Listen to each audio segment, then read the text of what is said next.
Hello, everyone. I'm Mahammad Mammadov, Research Fellow at the TOPTALK Center in Baku.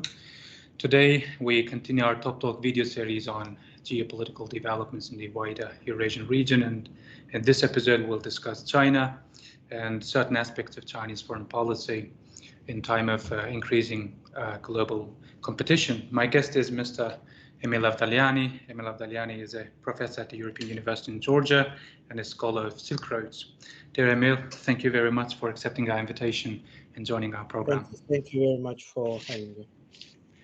So let's start with China is a very interesting case, especially in these days, as it is one of the main beneficiaries of the so-called liberal international order, and at the same time, this growing divide between Russia and the West is in its interests, mainly because it diverts the West's attention from the South China Sea. So I'll start with the question that comes to our mind first when we discuss Russia's war of invasion against Ukraine.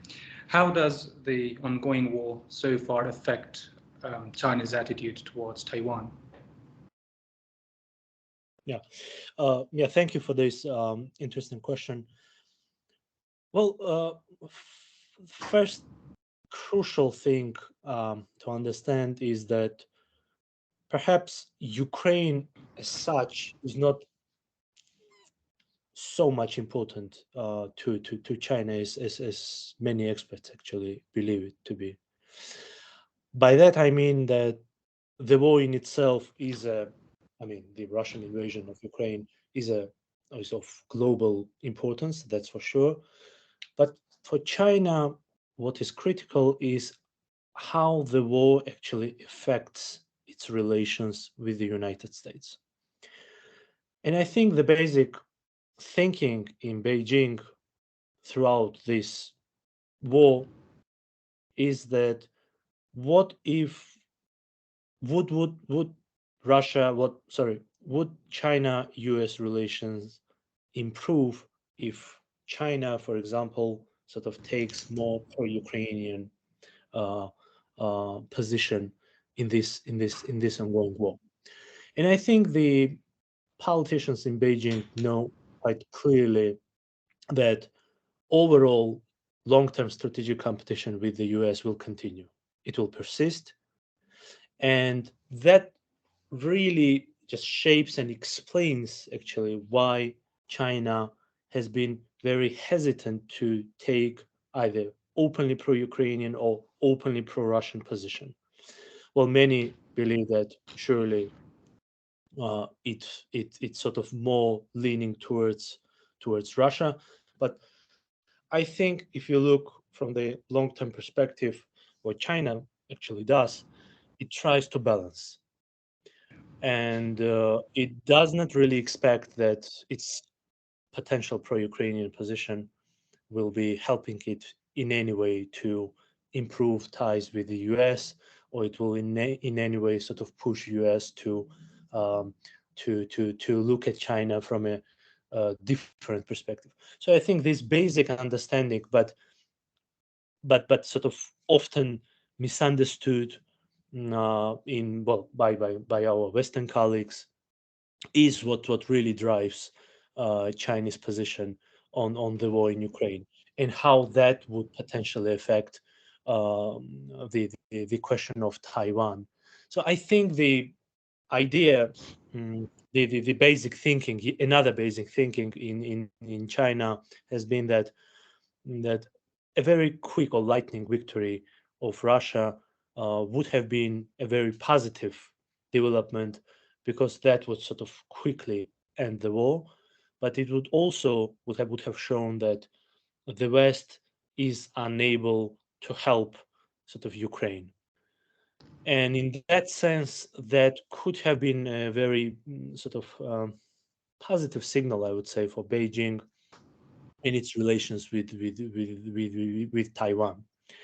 But even now, with the still ongoing war and the sort of resurgence of liberal unity, I would say, or transatlantic unity between U.S., Canada, and European on the other side, I think that even here, sort of China learns how the West reacts to Russia.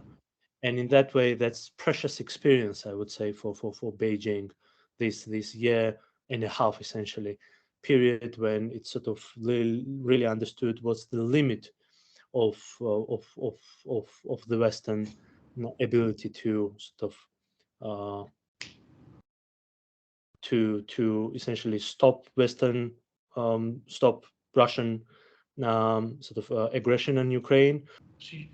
So how do you think how Russia's invasion of Ukraine and other things happening in this context it changed China's perception of Russia? Yeah, some people in both academia and this policy analysis world use some phrases or words like ally or vassal. I don't know. And how do you think? I mean, how does it has it changed China's perception of Russia? Yeah, thanks for this. I think China could be regarded as the biggest beneficiary of this ongoing war. First, the longer the war drags on, you have the tendency where the Western countries try to lure China into their own camp and sort of try to, through China, sort of pressure Moscow to change its tactics and attitude, and eventually even end the war in Ukraine. So that's one benefit, great benefit, diplomatic, political leverage, which China has got since the war began. Another leverage relates to Russia itself, and that will sort of answer your question. That with this war, we clearly see Russia's growing dependence on China. So that's not only in political terms, but also in pure economic area. So I think that that's yet another sphere where China is yet again a big beneficiary of this ongoing conflict. So I think the term vassal is very popular nowadays in the Western analytical community.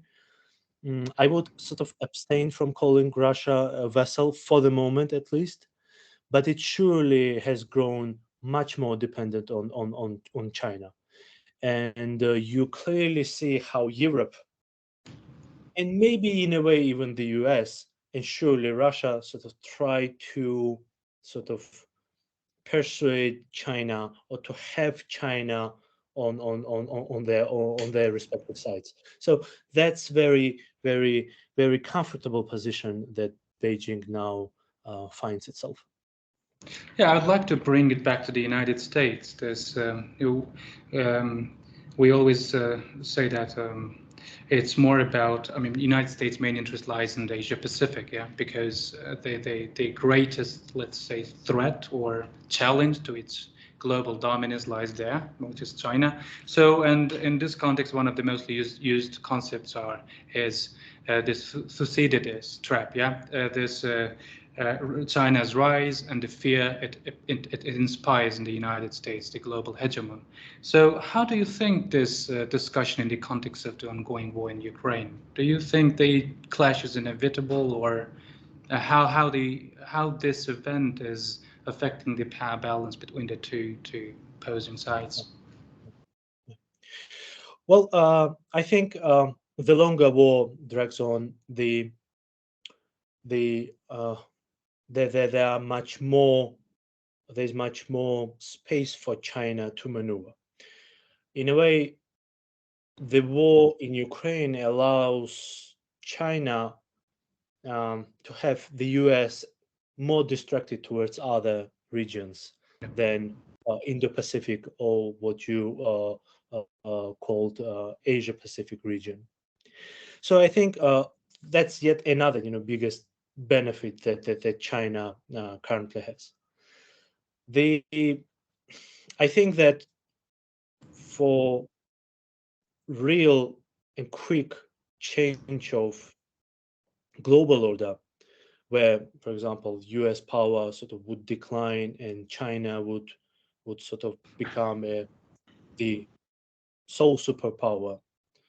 Uh, you need not only to have the United States distracted from the Indo-Pacific region, but you also have to have sort of your potential enemies and rivals and competitors sort of fighting with each other. So if you look, for example, at the various cycles from world history, you see a pattern there where a rising power is always sort of competing with the much more long established powers, but rising power's success is ultimately contingent on how its competitors and rivals are fighting with each other. So you cannot really simply be a rising power, just defeat everyone and just quickly become a new superpower. That happens very rarely in global history. So what actually happens is that your rivals, your competitors, have to compete with each other, be at war with each other. That actually happened during the World War One and World War Two, when sort of an inevitable superpower emerged, the United States. But the United States did not appear simply because it defeated Germany and Japan. Much more, I would say, a deeper reason was the Europeans fighting with each other for nearly 30 years, during two world wars. So essentially, you need to have your rivals vying for influence with each other.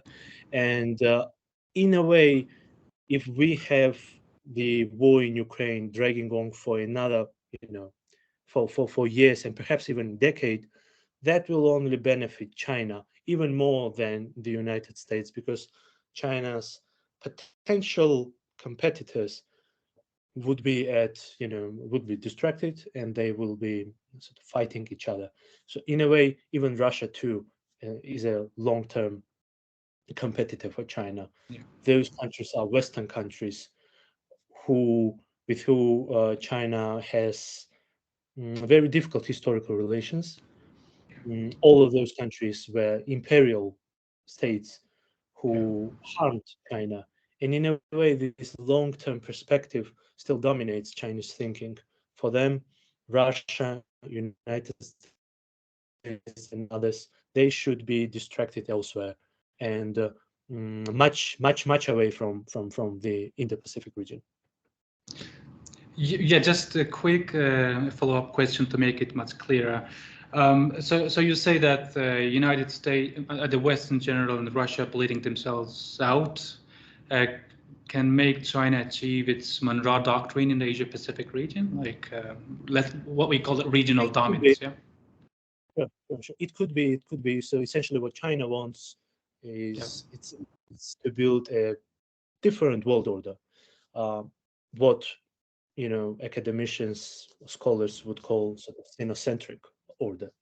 Yeah. To be honest, we don't really know exactly what this xenocentric world order would look like, but some elements are already well seen.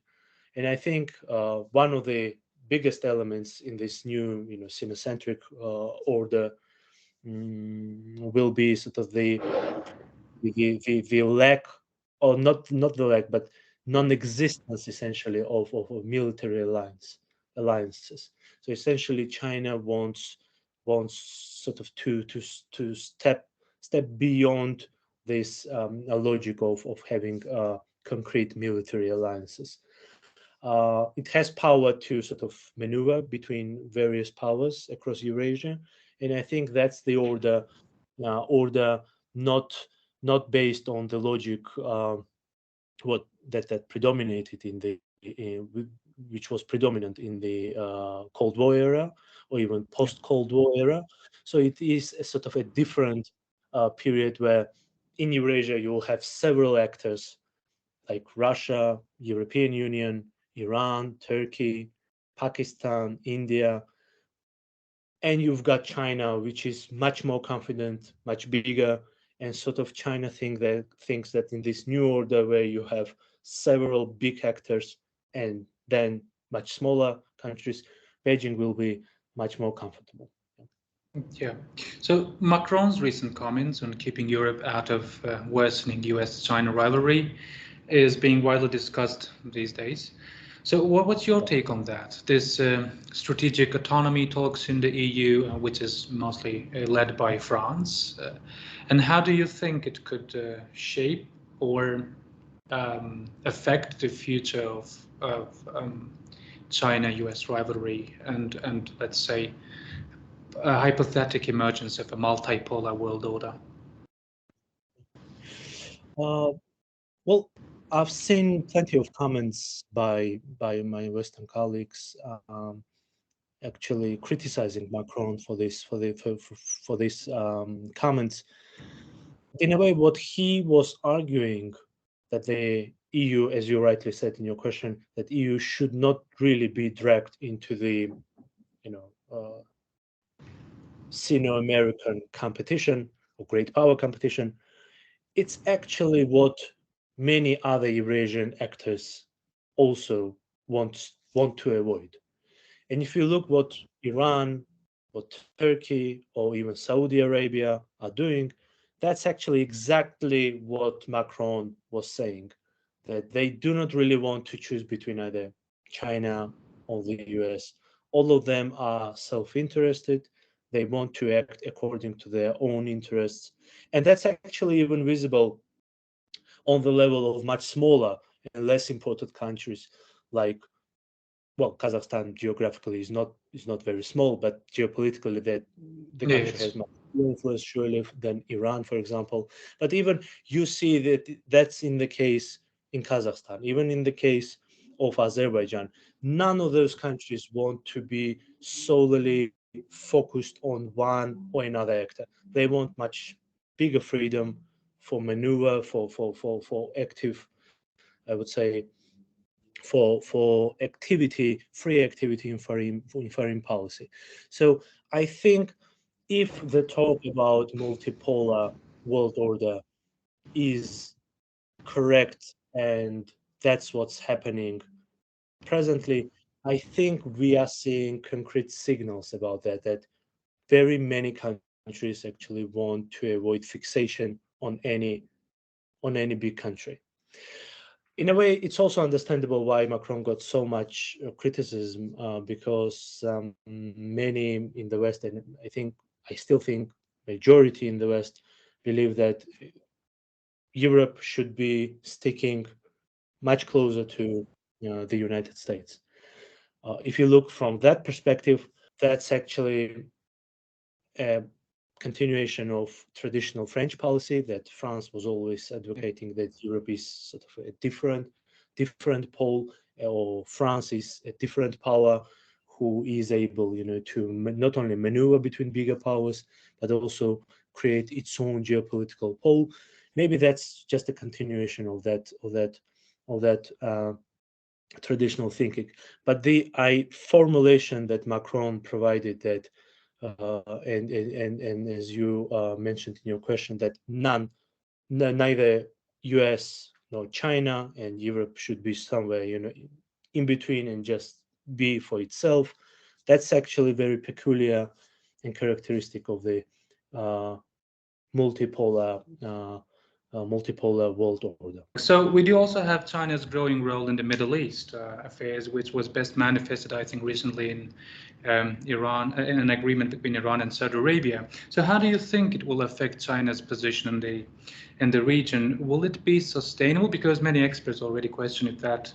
Does China have the clout to successfully maneuver between different regional powers with mostly opposing interests? Because they said that, okay, the US was to some extent able to do it, but China is kind of new to this kind of maneuvering, and it may blunder, or it may be actually a liability rather than asset for its regional positioning.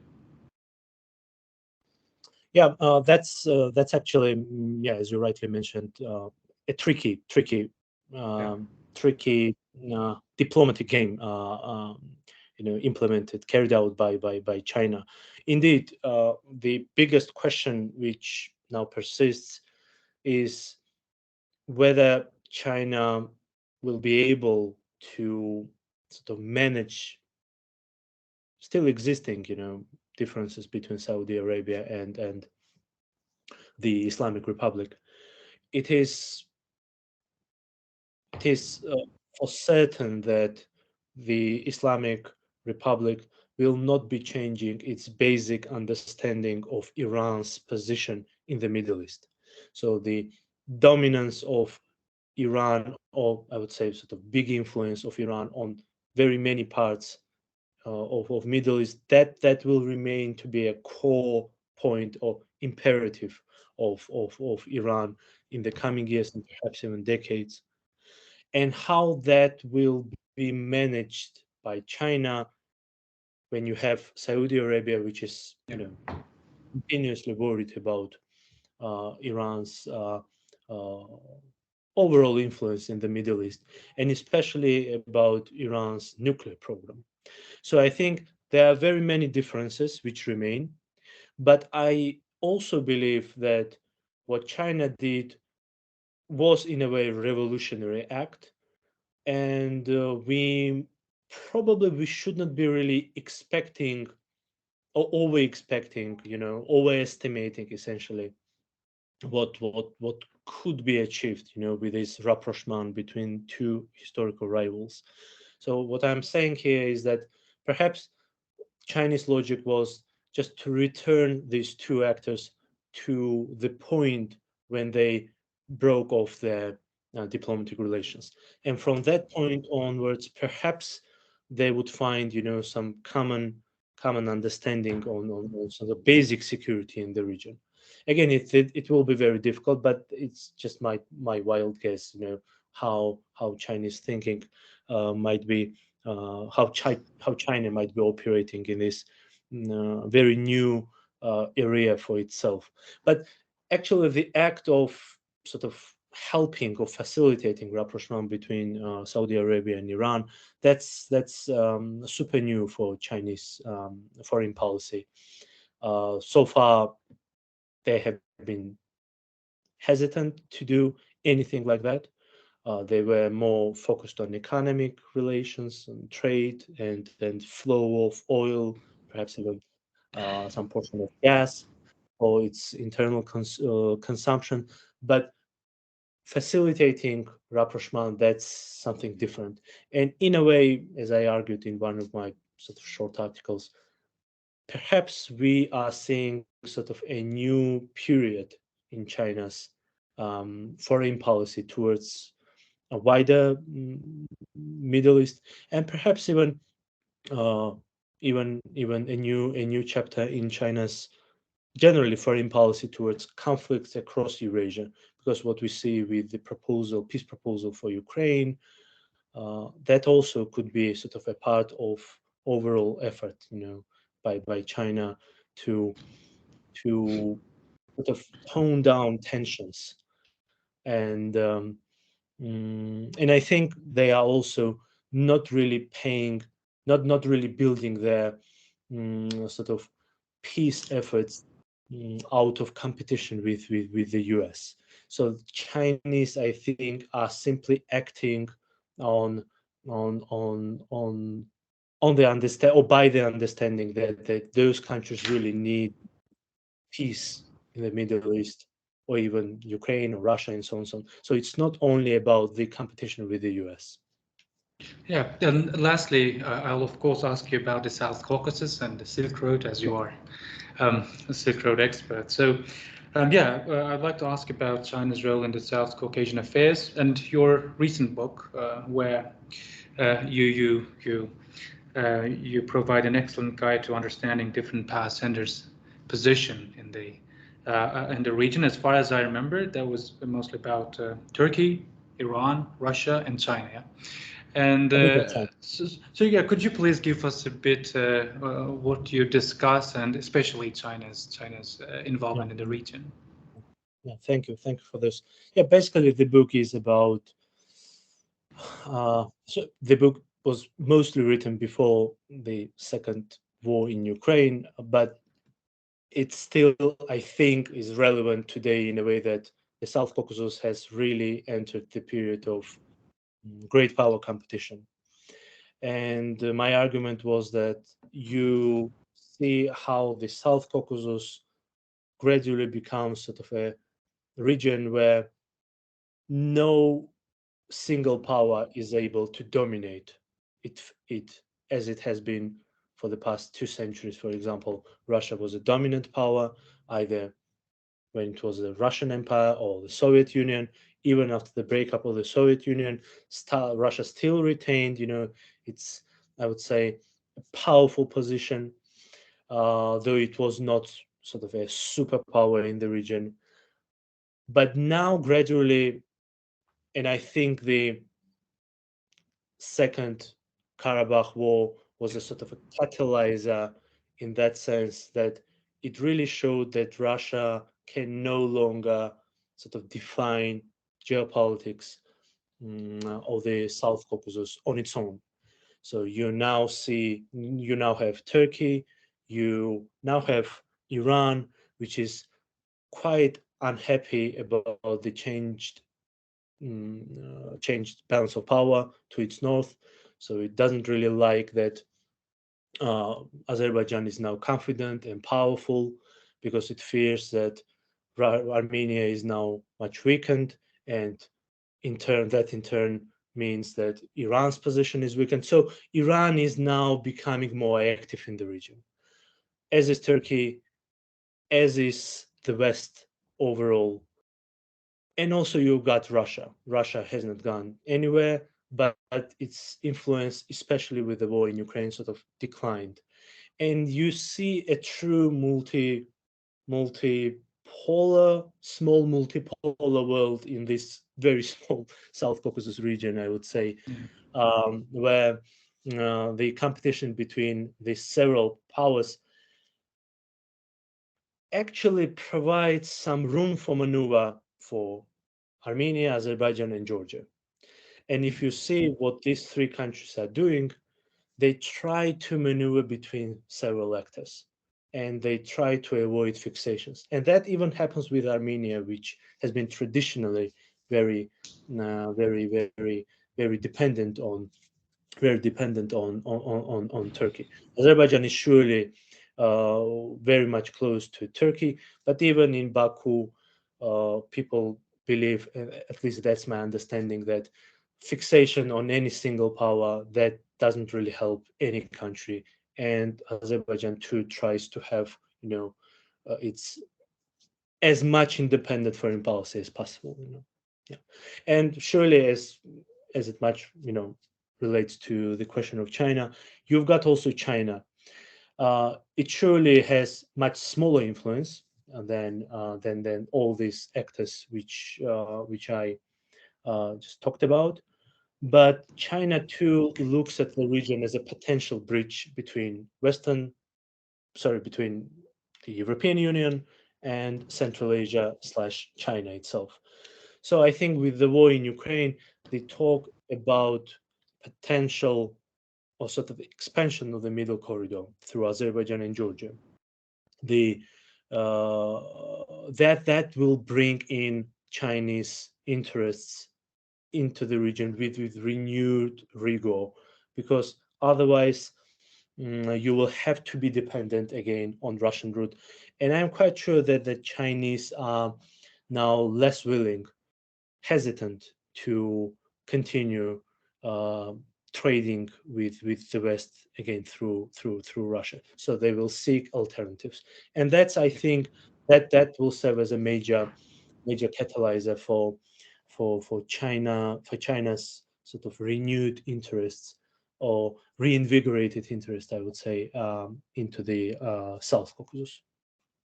Yeah, dear Emil, thank you very much for an insightful discussion, and I hope to see you again in our program soon. Thank you very much. Thank you.